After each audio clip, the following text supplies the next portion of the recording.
चलो बच्चों, तो आज हम लोग ओसी में चैप्टर नंबर 8 कंटिन्यू करें, जिसका नाम है फाइनेंशियल मैनेजमेंट। देखो, इस चैप्टर में कल आपने कैपिटल स्ट्रक्चर के बारे में समझा था ना, उनके ऊपर कौन कौन से फैक्टर्स इफ़ेक्ट करते हैं वो भी हमने देखे थे। आज हम लोग कैपिटल के दोनों टाइप्स के अकॉर्डिंग समझें कि हमने पहले से देखा था कि कैपिटल के जनरली दो टाइप्स आते हैं ना, कौन कौन से? Working capital and fix capital. Fix capital generally वो कहलाता है कि जब हमें कोई लॉन्ग टर्म की एसेट्स खरीदनी हो ना, तो उसके लिए जो कैपिटल की ज़रूर हो वो फिक्स कैपिटल कहलाता है। लॉन्ग टर्म की एसेट खरीदनी हो, जैसे कि लैंड, बिल्डिंग, मशीन्स, ये सब अगर हमें खरीदने हैं तो उसके लिए जो पैसों की ज़रूर पड़ती हो वो क्या कहलाता है? हमारा फिक्स कैपिटल। लेकिन जो डे टू डे एक्सपेंस के लिए, रोज़ रोज़ के खर्चों के लिए अगर हमें जो भी कैपिटल की ज़रूर पड़ती हो वो हमारी वर्किंग कैपिटल कहलाती है। वर्किंग कैपिटल मतलब जो रोज़ के खर्चों के लिए हमें पैसों की ज़रूर है, ठीक है ना।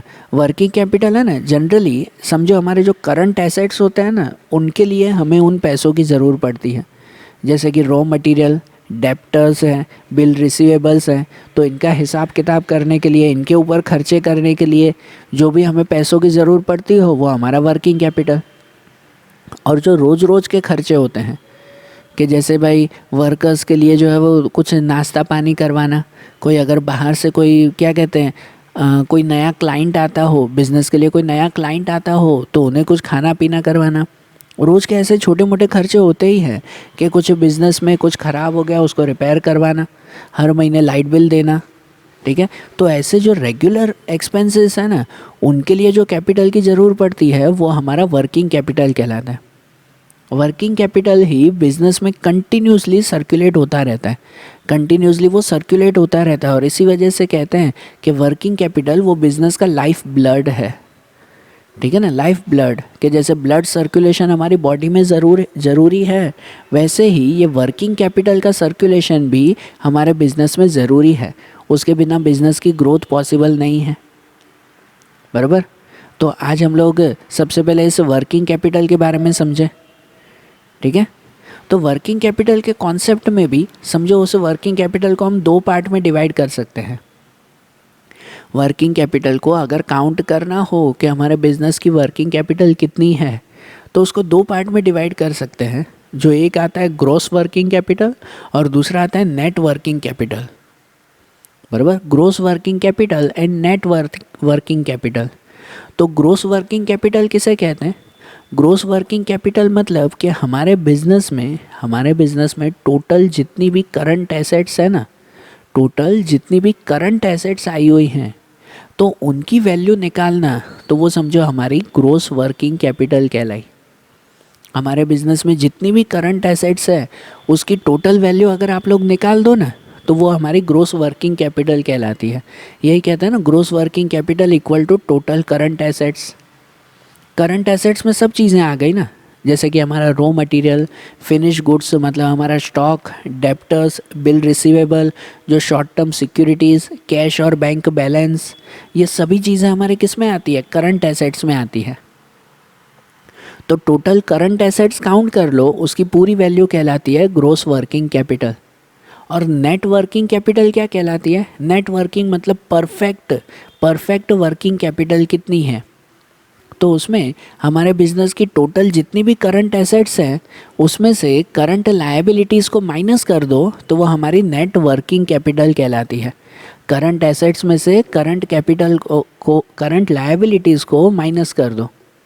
लायबिलिटीज़ मतलब तो पता है ना कि जो भी हमें पैसे चुकाने हो वो। करंट एसेट्स मतलब बिज़नेस में इतने पैसे पड़े हैं हमारे, और लायबिलिटीज़ मतलब कि भाई उतने पैसे हमें चुकाने हैं। समझो करंट एसेट्स हमारी 10,000 रुपये है, जस्ट एग्जांपल, और उसमें से लायबिलिटीज़ हमारी 5,000 रुपये की है कि भाई 5,000 तो चुकाना ही है। तो 10,000 में से 5,000 माइनस करो, तो बाकी हमारी वर्किंग कैपिटल जो हमारे हाथ में है वो वर्किंग कैपिटल 5,000 की कहलाई, बराबर ना। तो इससे हमें पता चलता है ना कि हमारी नेट वर्किंग कैपिटल कितनी है, परफेक्ट वर्किंग कैपिटल कितनी है। ये नेट वर्किंग कैपिटल से ही हमारे बिज़नेस की लिक्विडिटी पता चलती है। लिक्विडिटी कि भाई इजीली हमारे हाथ में फ़िलहाल कितने पैसे पड़े हुए हैं, बराबर ना, हमारे बिजनेस का सर्कुलेशन कैसा चल रहा है वो भी इस वर्किंग कैपिटल के थ्रू ही पता चलता है। समझ आई बात? तो ये हमने वर्किंग कैपिटल ये दो तरह से ढूंढ सकते हैं ना। और इस वर्किंग कैपिटल के बारे में और भी अच्छी तरह से समझना हो तो वो समझ सकते हैं उनके कैरेक्टरिस्टिक के थ्रू। ठीक है, कि भाई वर्किंग कैपिटल के कैरेक्टरिस्टिक देखें तो देखो कि उनके कैरेक्टरिस्टिक में सबसे पहला क्या दिया हुआ है, शॉर्ट टर्म कैपिटल। सही बात है, वर्किंग कैपिटल कैसे कहलाती है, शॉर्ट टर्म कैपिटल कहलाती है, लॉन्ग टर्म नहीं। लॉन्ग टर्म वो कहलाती है कि जब आप कोई बड़ी लैंड बिल्डिंग, फर्नीचर, मशीनरीज, ये सब चीज़ें आप अगर आप खरीद रहे हो ना तो वो आपकी लॉन्ग टर्म कैपिटल, क्योंकि एक बार आपने उसके ऊपर पैसे खर्च किए, अब सालों तक उसके ऊपर फिर से पैसे खर्च नहीं होंगे, है कि नहीं। कि अगर आपने मशीन खरीदी, एक मशीन ₹1,00,000 की खरीदी है तो बस वो एक बार खरीद दी, अब सालों तक उसके ऊपर फिर से खर्चा नहीं होने वाला है ना, फिर से इतना ₹1,00,000 का खर्चा नहीं करेंगे ना, तो वो लॉन्ग टर्म। जबकि वर्किंग कैपिटल शॉर्ट टर्म की कहलाती है, भाई रोज़ रोज़ के खर्चे के लिए ये ज़रूरी है। दूसरा आता है इन्वेस्टमेंट इन करंट एसेट्स, जो आपने आगे भी देखा कि अगर वर्किंग कैपिटल देखना हो कि भाई हमारे बिजनेस की वर्किंग कैपिटल कितनी है तो वो चेक कर लेते हैं कि हमारे टोटल करंट एसेट्स में हमारा कितना इन्वेस्टमेंट है। इन्वेस्टमेंट मतलब कितने पैसे रुके हुए हैं, कि जैसे हमारा स्टॉक, डेप्टर्स, रिसीवेबल्स, है ना, बिल्स रिसीवेबल, ये सब हमारे करंट एसेट्स कहलाते हैं। तो उनसे हमारी वर्किंग कैपिटल पता चल जाती है।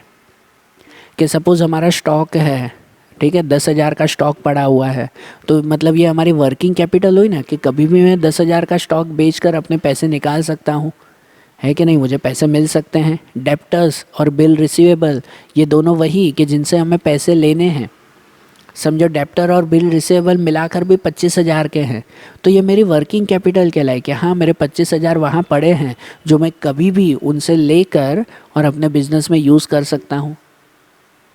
बराबर ना, इसलिए कहते हैं वर्किंग कैपिटल मतलब कि करंट एसेट्स में आपका टोटल इन्वेस्टमेंट कितना है, टोटल कितने रुपए आपके करंट एसेट्स में लगे हुए हैं, वो आपकी वर्किंग कैपिटल कहलाई। दूसरा लिक्विडिटी। वर्किंग कैपिटल का मेन फीचर या मेन कैरेक्टरिस्टिक ही लिक्विडिटी आता है। लिक्विडिटी का मतलब वो कहलाता है ना कि आप कोई भी करंट एसेट्स को ईजीली कैश में कन्वर्ट कर सकते हो, तो मतलब वो आपकी लिक्विडिटी कहलाई। और वर्किंग कैपिटल में लिक्विडिटी बहुत हाई होती है ना, बहुत ज़्यादा होती है। जैसे मैंने आपको बताया पहले ही कि करंट एसेट्स हैं स्टॉक, डेप्टर, बिल रिसीवेबल, तो इनको कभी भी बेचकर, स्टॉक को कभी भी बेचकर उसको कैश में कन्वर्ट कर सकते हैं ना, इजीली कैश में कन्वर्ट हो जाता है, मतलब उसमें लिक्विडिटी ज़्यादा है।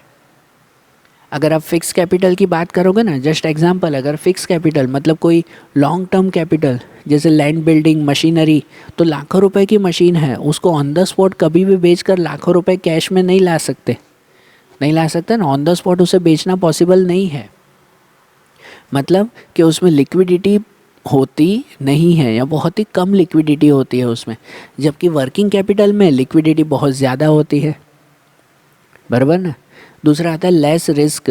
हाँ ये बात सही है कि भाई वर्किंग कैपिटल में रिस्क भी ज़्यादा होता नहीं है, क्योंकि जो भी इसमें करंट एसेट्स होता है ना वर्किंग कैपिटल में, उसको इजीली हम लोग कैश में कन्वर्ट कर सकते हैं, उसकी लिक्विडिटी ज़्यादा होती है, मतलब रिस्क नहीं।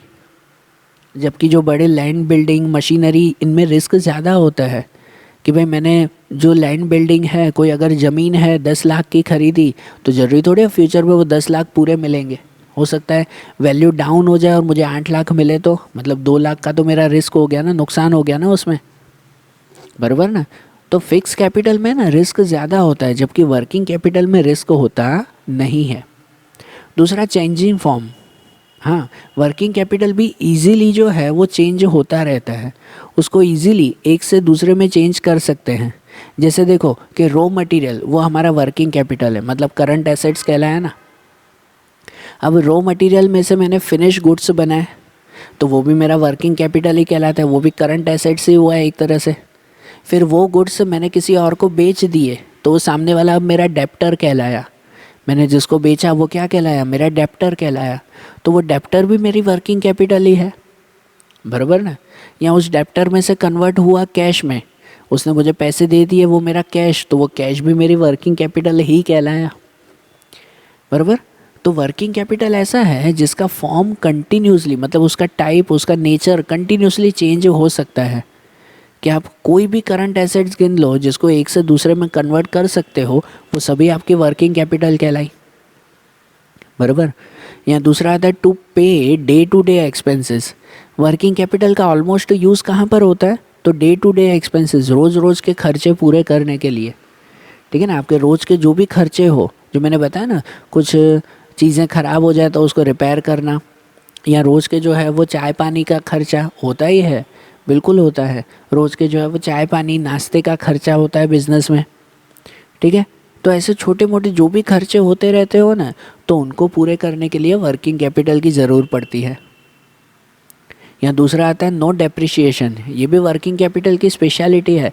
वर्किंग कैपिटल पे डेप्रिशिएशन लगता नहीं है, फिक्स कैपिटल पे लगता है डेप्रिशिएशन। आपने कोई बड़ी मशीन खरीदी हो तो उसके ऊपर डेप्रिशिएशन लगता है ना, कि भाई एक मशीन मैंने ₹1,00,000 की खरीदी, उसको 1 साल बाद भी बेचूंगा ना तो मुझे ₹1,00,000 पूरे नहीं मिलेंगे, उसमें 90,000 मिलेंगे, 80,000 मिलेंगे, कि 10 से 20,000 का डेप्रिशिएशन लग गया है कि नहीं। डेप्रिशिएशन पता है ना, आप लोग अकाउंट में भी पढ़ते हो कि उन एसेट्स की वैल्यू कम होती जाती है। तो जो लॉन्ग टर्म कैपिटल होता है ना, फिक्स कैपिटल, उसके ऊपर डेप्रिशिएशन लगता है। लेकिन ये वर्किंग कैपिटल है, इसके ऊपर कोई भी डेप्रिशिएशन नहीं लगता। मतलब समझो कोई डेप्टर है कि जिनसे मुझे 20,000 रुपये लेने हैं, कोई डेप्टर, ठीक है, कि जिनसे मुझे 20,000 रुपये लेने हैं। अब मैं 1 साल बाद भी उससे 20,000 रुपये लूँगा ना तो मुझे पूरे 20,000 रुपये ही मिलेंगे, है कि नहीं। कि भाई उस पर डेप्रिशिएशन लगेगा नहीं, नहीं अब तो साल हो गया तो अब तो 2,000 रुपये कम दूंगा मैं, ऐसा होता है नहीं। 1 साल बाद भी उसकी वैल्यू तो पूरी की पूरी मिलने वाली है। मतलब वर्किंग कैपिटल में कोई भी डेप्रिशिएशन लगता नहीं है, बराबर ना। आपके पास कैश पड़ा हुआ है या बैंक बैलेंस है तो ये वर्किंग कैपिटल कहलाए ना, आपका बैंक बैलेंस। तो मैंने बैंक में जो है वो 50,000 रुपये रख दिए हैं और 1 साल बाद अगर उसे निकालूं तो क्या उस पर डेप्रिशिएशन लगेगा? कि भाई वैल्यू कम हो गई 1 साल में तो उसकी, नहीं, उल्टा इसकी तो वैल्यू बढ़ सकती है, कम नहीं हो सकती, ठीक है। तो वर्किंग कैपिटल पे कोई डेप्रिशिएशन नहीं लगता। दूसरा, requirement according to type and form of business. हाँ, ये एक चीज़ खास है, इसके बाद का पूरा पॉइंट इसी टॉपिक के ऊपर है कि भाई वर्किंग कैपिटल किसके ऊपर डिपेंड होता है। तो आपका बिजनेस कैसा है, ठीक है ना, कैसा बिजनेस है, कैसे टाइप का और कैसे स्टाइल का बिजनेस है, तो उसके ऊपर आपका वर्किंग कैपिटल डिपेंड है। अगर कोई छोटा मोटा बिजनेस है तो ज़्यादा वर्किंग कैपिटल नहीं चाहिए, लेकिन अगर कोई बहुत बड़ा बिजनेस चला रहे हो तो उसमें वर्किंग कैपिटल की ज़रूर ज़्यादा है, ठीक है ना। तो वर्किंग कैपिटल वो डिपेंड होता है ना कि आपका बिजनेस किस हिसाब का है, समझ आ रहा है वो। तो अब यही टॉपिक, नेक्स्ट टॉपिक इसी पॉइंट पे है जो लास्ट पॉइंट 8 देखा, उसी पे ही हमारा नेक्स्ट टॉपिक है कि फैक्टर अफेक्टिंग वर्किंग कैपिटल। हमारा दूसरा टॉपिक ही यही आता है, फैक्टर इफेक्टिंग वर्किंग कैपिटल, कि वर्किंग कैपिटल पे कौन कौन से फैक्टर्स इफ़ेक्ट करते हैं, कौन कौन सी चीज़ें इफ़ेक्ट करती हैं। तो जिनमें सबसे पहला पॉइंट जो अभी देखा, type and nature of business, ठीक है ना। Type and nature of business, कि आपका बिजनेस कैसा है, कौन से टाइप का है। कि अगर कोई छोटा मोटा बिजनेस चला रहे हो तो सीधी सी बात, वर्किंग कैपिटल की ज़्यादा ज़रूर नहीं है। जो हमने पहले भी बताया ना कि अगर आप कोई गुड्स बेचने के लिए कहीं से परचेस कर रहे हो और डायरेक्ट जो है वो सेल कर रहे हो, कहीं से परचेस करके सीधा सेल किया, अगर ऐसा बिजनेस आपका चल रहा है तो आपको वर्किंग कैपिटल की ज़्यादा ज़रूर नहीं पड़ेगी, ठीक है। लेकिन इसके अपोजिट अगर आपका कोई मैन्युफैक्चरिंग यूनिट है, मैन्युफैक्चरिंग यूनिट मतलब कि अगर आप खुद अपनी चीज़ प्रोड्यूस कर रहे हो, ठीक है ना, खुद अपने गुड्स प्रोड्यूस कर रहे हो तो आपको वर्किंग कैपिटल भी ज़्यादा चाहिए, बराबर ना। खुद अगर प्रोड्यूस कर रहे हो तो रॉ मटेरियल ख़रीदना पड़ेगा, स्टॉक जमा करना पड़ेगा, है कि नहीं। उसके लिए वर्किंग कैपिटल भी फिर ज़्यादा चाहिए ना, ठीक है। जो रेगुलर लेबर्स होंगे उनको भी पगार देनी पड़ेगी, जो मशीन वगैरह चलाते हो, जो गुड्स तैयार करते हो। तो जैसा आपका बिज़नेस, अगर आप सीधा तैयार खरीद कर बेच रहे हो तो आपको न किसी ज़्यादा लोगों को सैलरी देनी पड़े, ना आपको जो है वो रॉ मटेरियल ख़रीदना पड़े, कुछ भी नहीं, वर्किंग कैपिटल कम चाहिए। लेकिन अगर खुद प्रोड्यूस कर रहे हो तो वर्किंग कैपिटल ज़्यादा चाहिए फिर, बराबर ना। अभी सिर्फ वर्किंग कैपिटल की बात कर रहे हैं, उसमें नहीं, क्या कहते हैं कि भाई फिक्स कैपिटल की नहीं, सिर्फ वर्किंग कैपिटल, उसके बाद दूसरा फैक्टर वो आता है साइज़ ऑफ बिजनेस, कि आपका साइज़ भी, सीधी सी बात है जो पहले नेचर में देखा वैसे ही, कि अगर आपका बड़ा बिजनेस है तो वर्किंग कैपिटल ज़्यादा चाहिए, अगर कोई छोटा सा ही बिजनेस है तो वर्किंग कैपिटल की ज़्यादा ज़रूर नहीं है, थोड़े में भी चल जाएगा वो। ठीक है। साइज़ के बाद तीसरा आता है वो आता है प्रोडक्शन साइकिल। ये एक खास पॉइंट कि आपके प्रोडक्शन साइकिल कितनी बड़ी है। अब प्रोडक्शन साइकिल मतलब क्या, ध्यान से समझना। प्रोडक्शन साइकिल मतलब ये कहलाता है कि आप जब अपना कोई गुड्स खुद प्रोड्यूस कर रहे हो, खुद प्रोडक्शन कर रहे हो आप, तो आपका रॉ मटेरियल में से फिनिश गुड्स तैयार होने में कितना टाइम लग रहा है, तो उसे आपका प्रोडक्शन साइकिल कहते हैं। कि जैसे अगर मैं जो है वो कोई कॉटन क्लॉथ में से कॉटन शर्ट बना रहा हूँ, ठीक है, समझना ध्यान से, कॉटन क्लॉथ में से कॉटन शर्ट बना रहा हूँ, तो मैं कॉटन क्लॉथ लेके आया रॉ मटेरियल, और उसमें से शर्ट बनाने में मुझे 1 हफ़्ता लग रहा है। ठीक है ना, 1 हफ़्ता, एक शर्ट नहीं है वो, तो पूरे बिजनेस के लिए जैसे 100 शर्ट्स बनती है, हज़ारों शर्ट्स बनती है, वैसे कि भाई रॉ मटेरियल में से फिनिश गुड्स कॉटन में से कॉटन शर्ट बना रहा हूँ तो मुझे 7 दिन का समय लग रहा है, तो ये 7 दिन वो मेरी प्रोडक्शन साइकिल कहलाई। मतलब पहली बार अगर मैं रॉ मटेरियल ला रहा हूँ और उसमें से जब मैं शर्ट्स बनाऊंगा तो 7 दिन लगेंगे, 7 दिन के बाद फिर उसे बेचूंगा तो 2 दिन और लगेंगे, 2-3 दिन और लगेंगे, मतलब समझो 10 दिन लगेंगे। तो 10 दिन के बाद मुझे अपने पैसे मिलने वाले हैं, बराबर। पहले मैंने जो रॉ मटेरियल ख़रीदा है तो उसके तो मुझे पैसे पे करने ही पड़ते हैं ना, लेकिन मुझे अपने पैसे कब मिलेंगे, जब मेरी शर्ट पूरी तैयार होगी, मार्केट में बिकेगी, उसके बाद, बराबर। शर्ट तैयार होने में 7 दिन, उसे मार्केट में बिकने में 3 दिन और, तो 10 दिन बाद मुझे पैसे मिलेंगे। तो 10 दिन तक मेरा खर्चा कौन चलाएगा, बराबर। 10 दिन तक रोज़ का खर्चा तो होगा ही ना। 10 दिन के बीच में कुछ चीज़ें ख़राब हो गई तो उसको रिपेयर करवाना, ठीक है, कि रोज़ का जो है वो चाय पानी का नाश्ते का खर्चा ये तो होता ही है ना, कि भाई 10 दिन तक कोई भी खाना नहीं खाएगा और सभी वर्कर भूखे रहकर काम करेंगे, कि 10 दिन बाद पैसे मिलेंगे ना, उसके बाद हम खाना खाएंगे, ऐसा पॉसिबल है नहीं ना। तो ये 10 दिन तक जब तक हमें पैसे मिले तो तब तक कहाँ से, तो तब तक अपना खर्चा खुद निकालना पड़ता है। तो इसके लिए कहते हैं कि इसके बीच में वर्किंग कैपिटल हमें ज़्यादा चाहिए हो, कि जिसकी प्रोडक्शन साइकिल लंबी हो ना, मतलब अगर ज़्यादा दिन लगते हो, जैसे कि 10 दिन लग रहे हैं, बराबर, तो 10 दिन तक हमें अपनी वर्किंग कैपिटल चाहिए होगी ना, रोज़ के खर्चों के लिए मुझे अपने पैसे तो लगाने ही पड़ेंगे ना, ठीक है ना। लेकिन अगर प्रोडक्शन साइकिल शॉर्ट हो ना, कि जैसे मैं आज रॉ मटेरियल लेके आया, कल सामान तैयार हो गया, परसों बिक भी गया, मतलब प्रोडक्शन साइकिल खाली 1 या 2 दिन की, कि आज सामान आया, कल तैयार हो गया, परसों बिक गया, तो 2 दिन की खाली प्रोडक्शन साइकिल। तो 2 दिन की प्रोडक्शन साइकिल में फिर मुझे वर्किंग कैपिटल ज़्यादा नहीं चाहिए, क्योंकि कोई बात नहीं, 1 दिन के बाद जो है वो मुझे पूरे के पूरे पैसे वापस मिल जाएंगे, बराबर ना। तो ये साइकिल जल्दी जल्दी चलती रहेगी ना, तो मुझे वर्किंग कैपिटल की ज़्यादा नहीं, कि हाँ भाई एक ही दिन खाली मुझे बीच में अपना निकालना है, अपना खर्चा करना है सिर्फ 1 दिन में, तो 1 दिन की वर्किंग कैपिटल ज़्यादा नहीं चाहिए। लेकिन अगर प्रोडक्शन साइकिल में 10 दिन लग जाते हो कि सामान तैयार होगा, बिकेगा, फिर 10 दिन बाद मुझे पैसे मिलेंगे, तो मतलब 10 दिन तक मुझे अपना खर्चा खुद निकालना होगा, तो मुझे वर्किंग कैपिटल भी उतनी ज़्यादा चाहिए होगी, ठीक है। तो वर्किंग कैपिटल पे ये प्रोडक्शन साइकिल भी इफ़ेक्ट करता है, बराबर ना। दूसरा आता है production policy and type of demand, कि प्रोडक्शन पॉलिसी कैसी है और दूसरा टाइप ऑफ डिमांड कैसी है। प्रोडक्शन पॉलिसी मतलब कि इसमें भी एक तरह से वैसे ही कहला है कि आप कैसा गुड्स प्रोड्यूस कर रहे हो, उसके ऊपर डिपेंड है कि आपकी वर्किंग कैपिटल भी कितनी चाहिए, या टाइप ऑफ डिमांड कैसी है।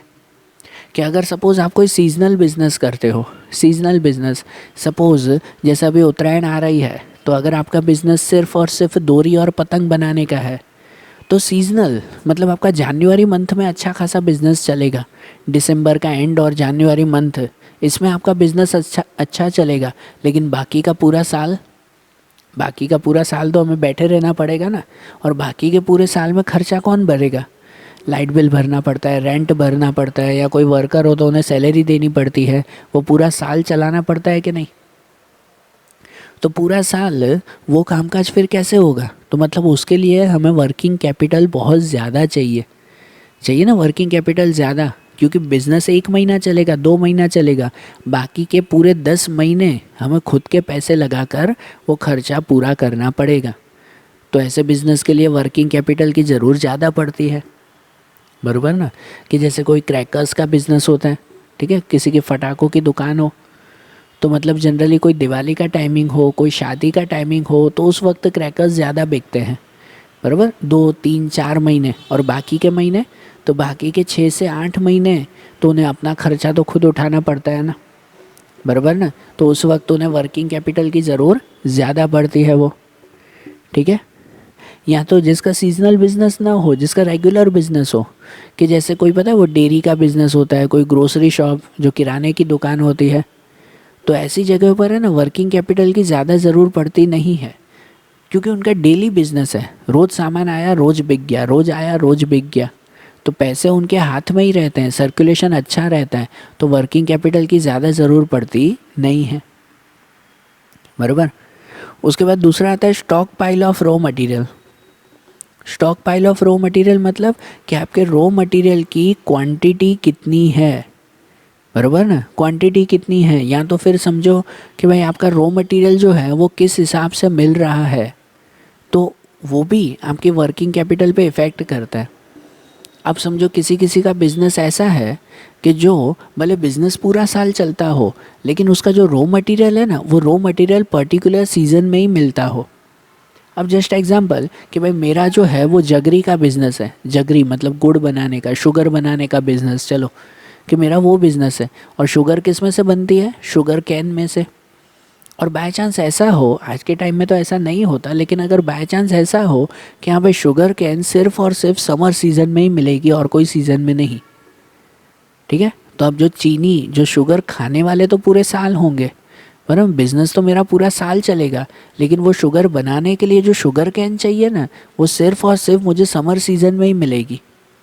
तो मुझे क्या करना होगा पता है, कि समर सीज़न में ही पूरे साल की शुगर कैन मुझे ख़रीद के रख देनी होगी। उसे कहते हैं stock pile of raw material. Stock pile भाई एक साथ पूरा जमा करके रख दिया, बराबर ना, कि सिर्फ समर सीज़न में ही पूरे साल की शुगर कैन मैं जमा करके रख दूँ, ठीक है, क्योंकि पता है कि भाई पूरे साल में फिर मुझे इतनी शुगर कैन मिलेगी नहीं, बराबर। फिर उस शुगर कैन में से फिर पूरे साल में शुगर बनाता रहूँगा। तो अगर ऐसा कोई मेरा बिज़नेस है तो उसके लिए मुझे वर्किंग कैपिटल ज़्यादा चाहिए, क्योंकि समर सीज़न में समझो मैं इतनी सारे शुगर कैन एक साथ जमा कर दी पूरे साल की, तो इतना बड़ा मुझे गोडाउन चाहिए, उस गोडाउन में मेंटेनेंस चाहिए कि वो शुगर कैन सड़ ना जाए, ख़राब ना हो जाए, उसमें कीड़े वगैरह ना लग जाए, ये सब चीज़ें चेक करनी पड़ेगी ना। तो उसका रोज़ रोज़ का मेंटेनेंस का खर्चा भी मेरा ज़्यादा होगा। तो मतलब ऐसे बिज़नेस के लिए मुझे रॉ मटेरियल भी और सॉरी वर्किंग कैपिटल भी ज़्यादा चाहिए होगा कि इस रॉ मटेरियल को संभालने के लिए, बराबर। जबकि ऐसा कोई बिज़नेस ना हो कि हाँ भाई रेगुलरली जो है वो चल रहा है मेरा बिज़नेस और रॉ मटेरियल भी रोज़ के रोज़ मिल जाता है, तो फिर तो कोई चिंता ही नहीं ना, बराबर ना। फिर तो कोई चिंता ही नहीं, फिर इतना रॉ मटेरियल मुझे जमा करके रखने की ज़रूरत ही नहीं है। जब भी प्रोडक्शन करूँगा तब on the spot raw material मंगवा दूंगा मैं, ठीक है। तो ऐसे के लिए वर्किंग कैपिटल भी ज़्यादा चाहिए नहीं। आई बात समझ में। उसके बाद आता है क्रेडिट पॉलिसी, कि आपके बिज़नेस की क्रेडिट पॉलिसी कैसी है, तो ये भी आपके वर्किंग कैपिटल पे डिपेंड करता है। कि क्रेडिट पॉलिसी कि अगर आप 2 2 महीने की क्रेडिट दे रहे हो लोगों को, मतलब मैंने अपना सामान बेचा है किसी को और उसको बोला कि भाई चिंता मत करो 2 महीने बाद देना पैसे, तो वो सामने वाला अगर 2 महीने बाद पैसे देगा तो 2 महीने तक तो अपना खर्चा मुझे खुद निकालना पड़ेगा ना, बराबर ना। कि अगर क्रेडिट पीरियड लंबा है तो मतलब समझो कि आपके बिज़नेस में वर्किंग कैपिटल की ज़रूर भी ज़्यादा पड़ेगी, है कि नहीं। लेकिन अगर क्रेडिट पीरियड इतना बड़ा ना हो, कि अगर सपोज़ आप कैश पे बिज़नेस कर रहे हो कि कोई क्रेडिट रखनी नहीं है, वही सामान ले जाना है तो ऑन द स्पॉट कैश दे दो, कि अगर आप कैश पे बिज़नेस कर रहे हो तो इसका मतलब कि आपको जो है वो वर्किंग कैपिटल की ज़्यादा ज़रूर नहीं पड़ेगी, क्योंकि रोज़ के रोज़ कैश आ जाएगा आपको, समझ आ रहा है ना। तो आपके बिज़नेस की क्रेडिट पॉलिसी भी तो आपके वर्किंग कैपिटल पे इफ़ेक्ट करती है ना, सही बात कि नहीं, ठीक है ना। कि अगर आप 2 महीने 3 महीने 4 महीने का क्रेडिट रखते हैं काफ़ी सारे बिजनेसमैन, कि भाई मैंने सामान बेचा है और उसको कहा भाई चिंता मत करो 4 महीने बाद पैसे देना, तो वो 4 महीने बाद देगा, लेकिन 4 महीने तक अपना खर्चा कौन चलाएगा फिर? सही बात क्या नहीं? तो उसके लिए वर्किंग कैपिटल फिर उतनी ज़्यादा चाहिए होती है हमें। ठीक है।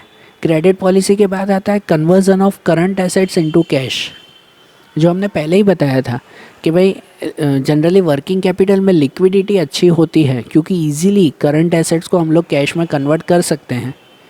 तो वो भी वही है कि जितनी जल्दी आपका करंट एसेट्स का कैश में कन्वर्ट हो जाएगा ना, तो मतलब समझो आपको वर्किंग कैपिटल भी उतनी कम चाहिए। लेकिन अगर आपका करंट एसेट्स का इजीली कैश में कन्वर्ट नहीं हो रहा है, कोई कोई करंट एसेट्स होते हैं कि जिसका इजीली कैश में कन्वर्ट नहीं हो रहा है, तो उसके लिए फिर आपको वर्किंग कैपिटल खुद के लिए ज़्यादा चाहिए होगी। कि सपोज़ कोई डेप्टर्स हैं, डेप्टर हमारे करंट एसेट्स कहलाए ना, कि जिनसे मुझे पैसे लेने हैं। भाई मैंने कोई डेप्टर को फ़ोन किया कि भाई मुझे ऑन द स्पॉट पैसे दे दो ना, ठीक है, तो कोई अच्छा डेप्टर होगा तो ऑन द स्पॉट दे देगा आपको, हाँ भाई चलो ठीक है आपके पैसे ले जाओ। लेकिन अगर कोई डेप्टर वो खुद ही परेशानी में है तो वो सीधा मना करेगा ना, नहीं भाई अभी नहीं है पैसे, अगले महीने लेके जाना। तो उसने तो अगले महीने कह दिया, मतलब मेरे करंट एसेट्स का कैश में कन्वर्ट नहीं हुआ, मुझे कैश नहीं मिले, तो फिर एक महीने तक मुझे अपनी वर्किंग कैपिटल खुद निकालनी पड़ेगी। सही बात कि नहीं? तो ये भी डिपेंड होता है ना कि अगर आपका करंट एसेट जल्दी से कैश में कन्वर्ट हो जाता है तो आपको ज़्यादा वर्किंग कैपिटल की ज़रूर नहीं है। लेकिन अगर कैश कन्वर्जन में टाइम ज़्यादा लग रहा है तो उतने टाइम के लिए आपको वर्किंग कैपिटल भी ज़्यादा चाहिए। ओके। उसके बाद स्टॉक टर्नओवर रेशियो। तो स्टॉक टर्नओवर रेशियो भी वही कहलाता है कि कितनी जल्दी आपका स्टॉक वो क्या कहते हैं फिनिश गुड्स में तैयार होता है और बिकता है, जो हमने आगे देखा ना कि प्रोडक्शन पॉलिसी के अकॉर्डिंग। तो वही समझो स्टॉक टर्नओवर रेशियो, कि आपने जो रॉ मटेरियल मंगवाया उसमें से फिनिश गुड्स से तैयार किया और वो फिनिश गुड्स वो स्टॉक कितनी जल्दी बिक रहा है। अगर समझो जल्दी से बिक जाता है आपका स्टॉक तो मतलब आपका स्टॉक टर्नओवर रेशियो ज़्यादा है, अच्छा है, और जितनी जल्दी बिकेगा उतना जल्दी हमें कैश मिलेगा, और जितना जल्दी कैश मिलेगा मतलब समझो उतनी हमें वर्किंग कैपिटल की अपने पैसों की ज़रूर ज़्यादा नहीं पड़ेगी, बराबर ना। और इसी के ही अपोजिट कि अगर स्टॉक टर्नओवर रेशियो ज़्यादा है कि भाई ऑन द स्पॉट स्टॉक नहीं बिकता, बराबर ना, कि भाई हमने जो है वो क्या कह सकते हैं बगीचे में आम तो तैयार करके रखे हैं लेकिन वो आज के आज नहीं बिक जाएंगे, वो तो जब समर सीज़न आएगी ना तो आम बिकेंगे, बराबर। ऑन द स्पॉट सब नहीं बिकने वाले हैं, अभी भले तैयार हो गए लेकिन वो बिकेंगे 1-2 महीने बाद है। तो वो 1-2 महीने तक अपनी वर्किंग कैपिटल हमें ज़्यादा चाहिए ना, अपने पैसे ज़्यादा चाहिए रोज़ रोज़ के खर्चों के लिए। समझ आ रही है बात है? तो ये स्टॉक टर्नओवर रेशियो। दूसरा आता है ऑपरेटिंग एफिशिएंसी, कि आपकी ऑपरेटिंग एफिशिएंसी कितनी अच्छी है। पता है ये भी वर्किंग कैपिटल पे बहुत इफ़ेक्ट करता है। आपकी ऑपरेटिंग एफिशिएंसी मतलब आपका मैनेजमेंट कितना अच्छा है, आपका मैनेजमेंट कितना अच्छा है, कि अगर आपके बिज़नेस का मैनेजमेंट परफेक्ट होगा ना तो सब काम टाइम टू टाइम होता रहेगा, मतलब कोई भी तरह की मिस्टेक नहीं होगी, और अगर मिस्टेक नहीं होगी मतलब हमारा खर्चा भी ज़्यादा होगा नहीं, और अगर खर्चा ज़्यादा नहीं होगा मतलब वर्किंग कैपिटल भी ज़्यादा नहीं चाहिए, बराबर। ये आपकी एफिशिएंसी डिसाइड करती है।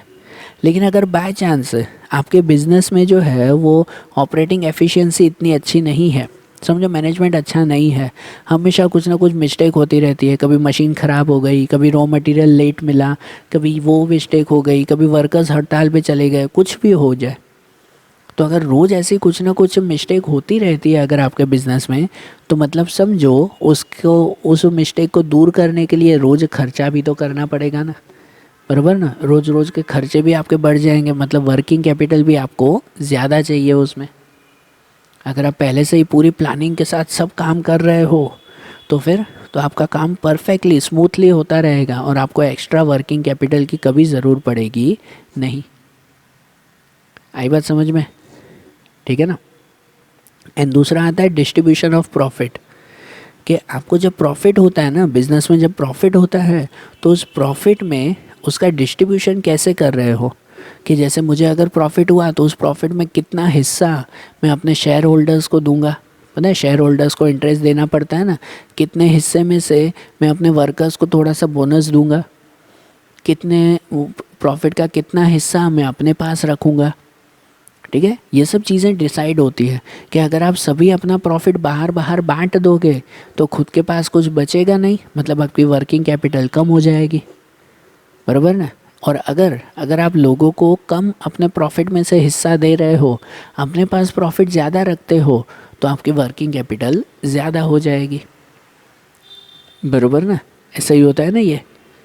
और इनके अलावा अगर सपोज़ आपके कोई पॉलिसी भी हो, समझो कोई डिस्ट्रीब्यूशन की पॉलिसी है कि नहीं मुझे शेयर होल्डर को कंपलसरी इतना इंटरेस्ट तो देना ही देना है, तो उसके अकॉर्डिंग आपके प्रॉफिट में से उतना हिस्सा कंपलसरी शेयर होल्डर्स को जाएगा ही जाएगा। और अगर बड़ा हिस्सा आपके शेयर होल्डर्स को जा रहा है, मतलब आपकी वर्किंग कैपिटल फिर कम होती जाएगी उसमें, बराबर। ऐसा ही होगा ना ये। तो समझ आया ना, ये सब चीज़ें जो है वो आपके वर्किंग कैपिटल के ऊपर इफ़ेक्ट करती है। ठीक है, तो आज जैसे हमने ये पॉइंट्स देखे ना वर्किंग कैपिटल के बारे में, अब ऐसे ही इनके आगे के पॉइंट्स वो अब हम लोग अगले वीडियोस में देखेंगे। Okay, thank you.